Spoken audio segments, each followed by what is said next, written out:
Most people believe Jesus spent his final hours in Gethsemane only in prayer. But there is a hidden tradition, one the early church was terrified of, that says he pulled Peter, James, and John aside for one final secret transmission. It wasn't a sermon. It wasn't a ritual. It was a technology of the soul. If you have spent your life feeling like a stranger in a strange land, or if you've felt a quiet restlessness that the world's cycle of consumption cannot satisfy, you aren't alone. You are awakening. Tonight, I am revealing the single-eye movement Jesus used to bridge the gap between this world and the Father's kingdom. You didn't click this video. Your frequency summoned it. Let's open the gate. But before we step through, I want to address everyone here. Whether you are a long-time seeker who has felt this pull for years, a curious soul looking for answers, or even a skeptic who stumbled here by chance stay. Modern neuroscience might call what I'm about to describe a shift from fragmented perception to unified attention. Ancient traditions called it a technology of the soul. Different maps, but the same territory. You are here because your conscious mind is finally ready to sync with a deep, unmistakable signal. The truth doesn't just find you, it recognizes you. If you have ever felt like you do not belong in this world, like there is a veil over reality that others cannot see, like you are remembering something rather than learning it for the first time, then this message was always meant to reach you. The restlessness, you feel the sense that something important is missing the quiet. Knowing that there must be more than this endless cycle of sleep, work, consume, repeat. These are not signs of dysfunction. They are symptoms of awakening. They are proof that the divine spark within you is stirring, pushing against the walls of its confinement. What Jesus showed those 3 disciples was the key to liberation. Not liberation after death. Not liberation through belief or ritual or obedience. Liberation now in this body, in this lifetime. And by the end of this video, you will possess that same key. The movement I am about to share with you has been hidden for nearly 2,000 years, not because it was lost, but because it was deliberately erased. The early church fathers understood something dangerous about this practice. They knew that if this knowledge spread, their entire system of control would collapse. Because this movement does not require a priest. It does not require a temple. It does not require permission from any institution. It requires only you, your consciousness, and the courage to look within. But before I reveal the exact technique, you need to understand why it works. Without this understanding, you will perform the movement, like a parrot repeating sounds, and nothing will happen. The power is not in the motion alone. The power is in the consciousness behind it. So stay with me. Every word I speak now is preparing the vessel of your mind to receive what comes next. Ancient traditions and the earliest followers of Christ spoke of a lesser architecture. Think of it as a spiritual frequency, a lower state of consciousness that governs this material world. It is a system of static and shadow designed to keep your divine spark tethered to fear, lack, and anxiety. It isn't the true source, but a veil that masks the Father's light. This world is a school, but many have been trapped in its waiting room for lifetimes, forgetting they were meant to graduate and return to the monad, the pure, undivided source of all. The demiurge does not work alone. It has servants. The ancient texts call them archons. Whether you view these archons as literal entities or as inherited psychological patterns embedded in human consciousness, the effect remains the same. Think of them as frequency managers, internal and external systems, designed to keep your divine spark tethered to its lowest vibration: fear, guilt, and lack. This isn't just mythology. It is the very architecture of the distractions you face every single day.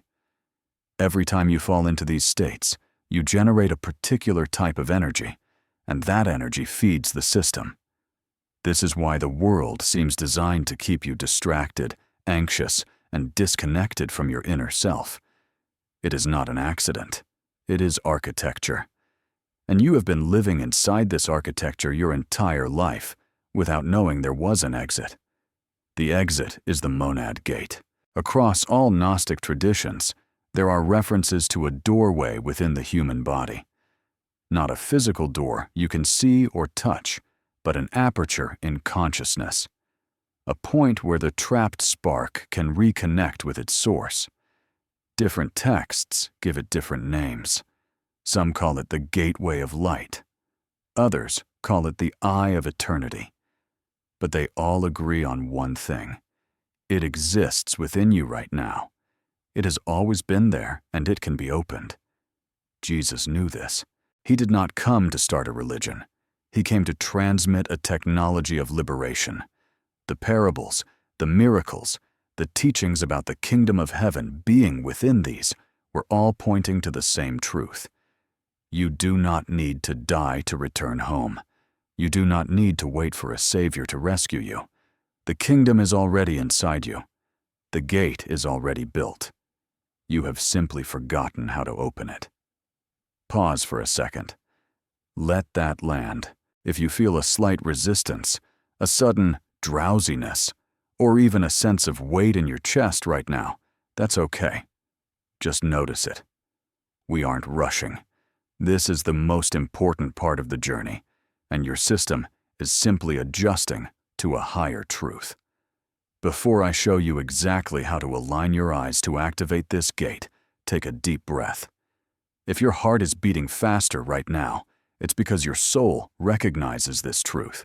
Before we proceed into the sanctuary of this practice, hit the subscribe button and join our community of awakened seekers.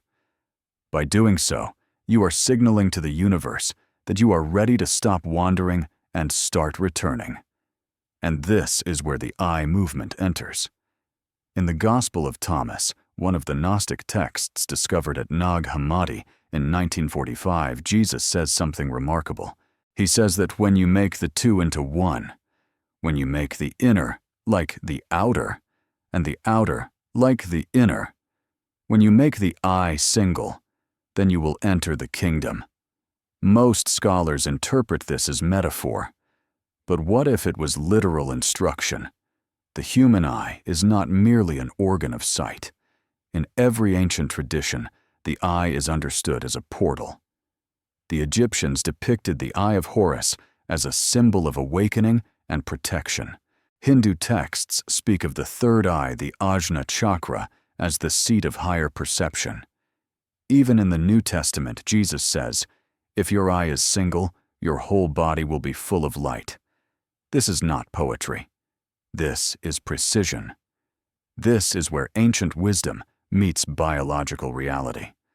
By aligning the physical gaze, we are effectively bypassing the static of the analytical brain to reach the seat of pure consciousness.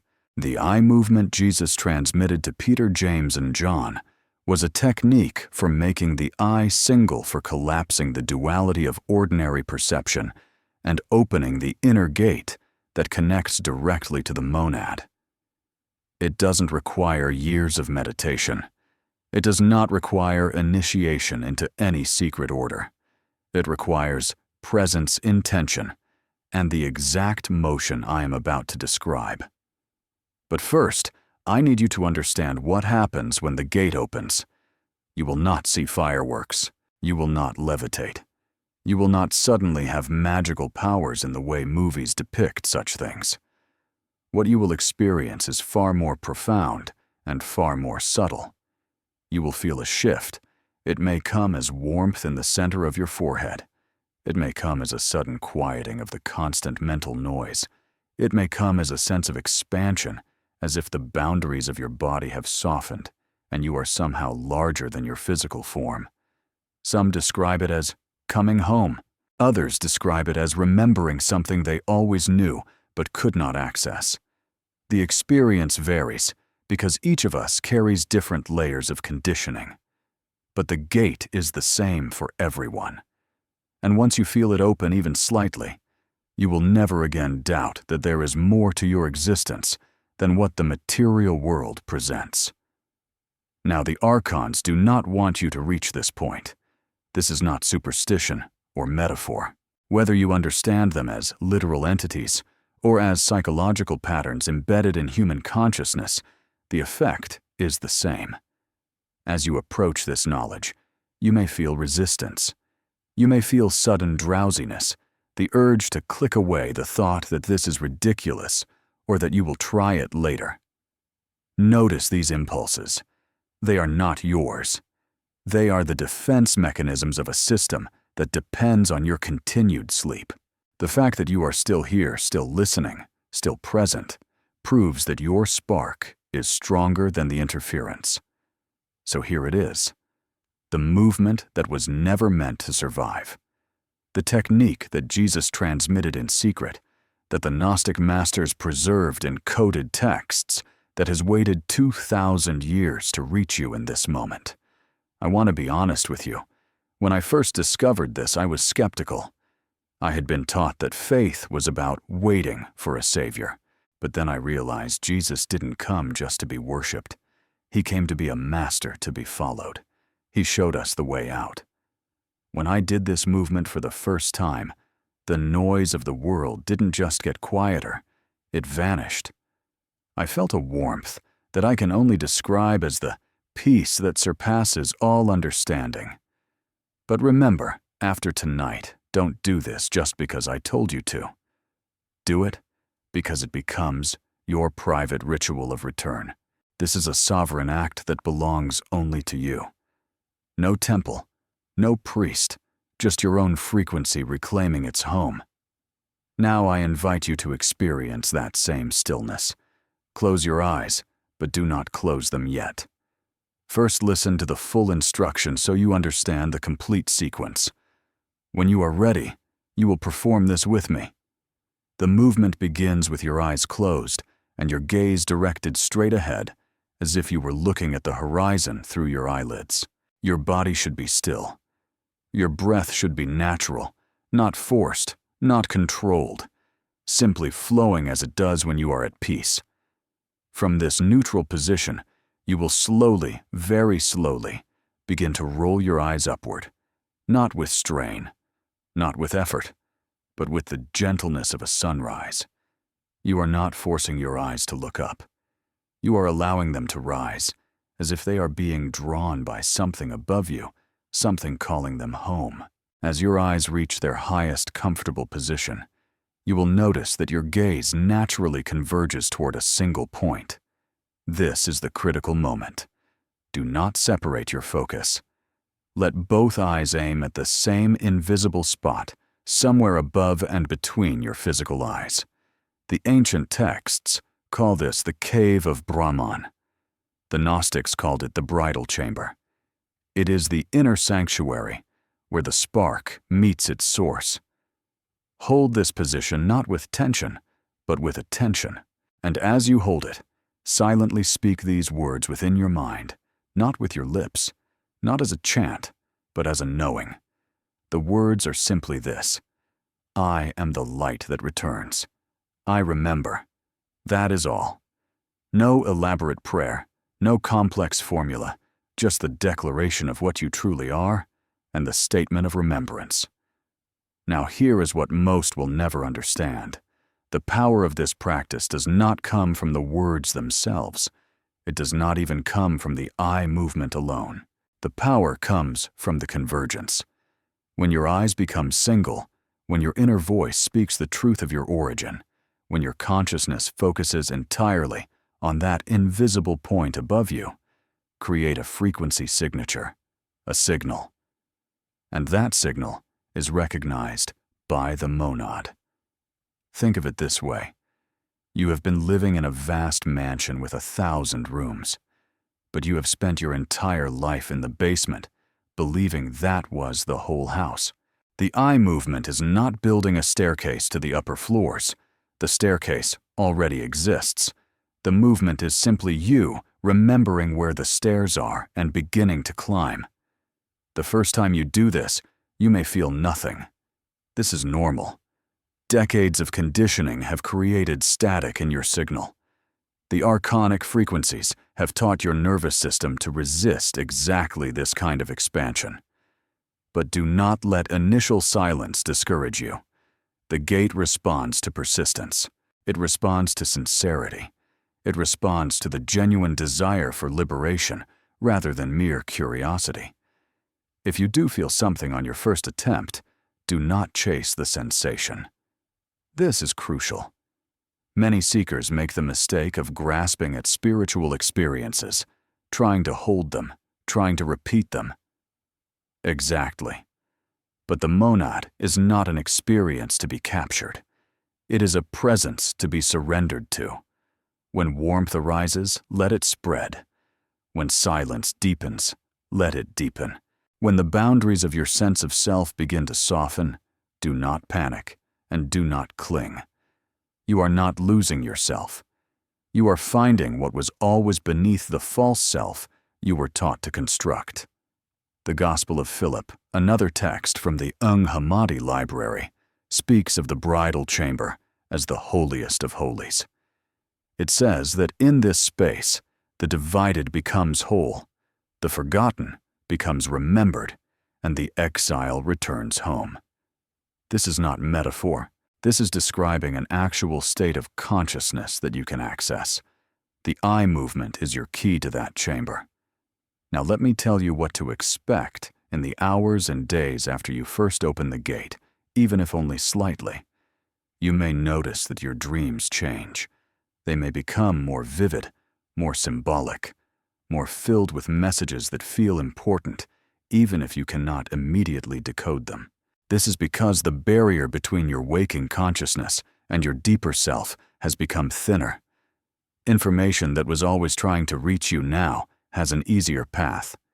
You may notice synchronicities increasing, meaningful coincidences that seem too precise to be random, a word you needed to hear appearing in a conversation, a book falling open to exactly the right page, a stranger saying something that answers a question you had not spoken aloud.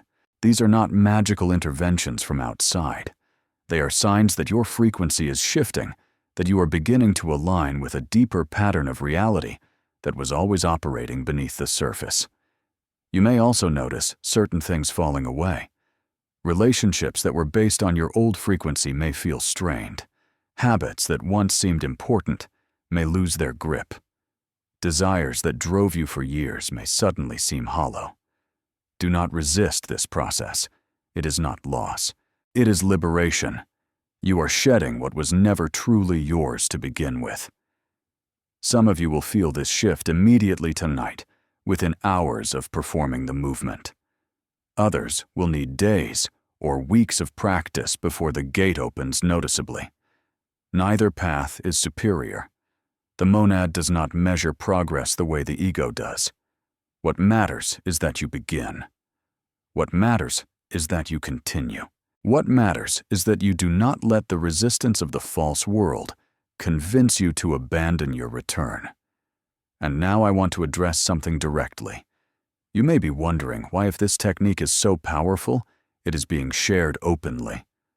Why is it not hidden behind initiations and tests and years of preparation? The answer is simple. The time for hiding is over.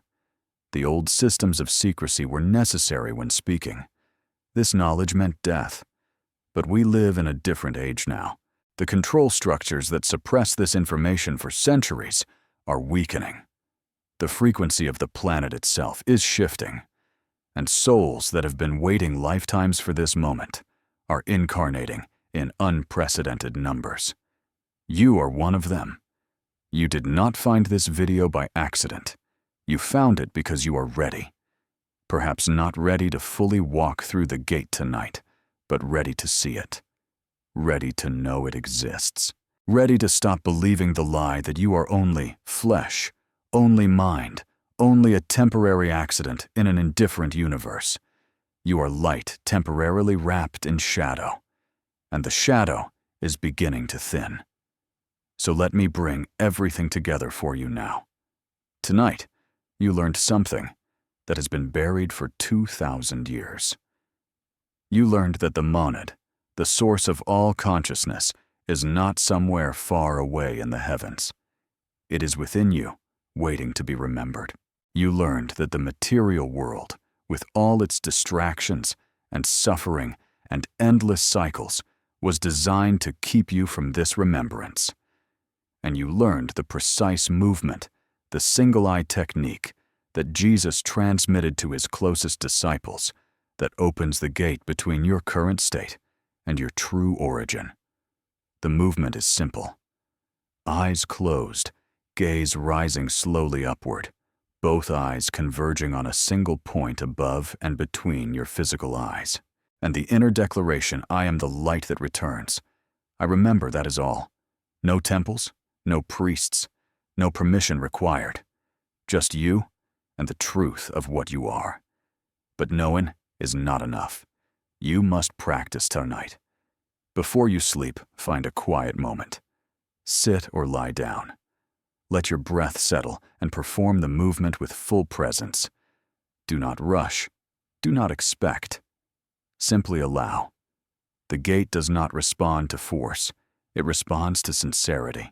It responds to the genuine longing of a spark that is ready to return home.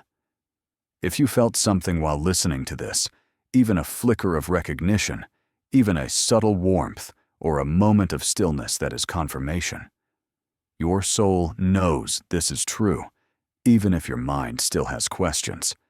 Trust the knowing. It is older and wiser than your doubts. Now I ask one thing of you. If this message reached you, it was meant for others as well. Share this video with the one person in your life who you sense is ready. You will know who they are. Their face may have appeared in your mind even as I spoke. The chosen ones recognize each other. And in this time of awakening, we find our way back together. Leave a comment below. Write the words, I am home. Let me see how many of us are gathering. Let the algorithm know that this light deserves to reach every seeking soul. You are not what you were taught to believe.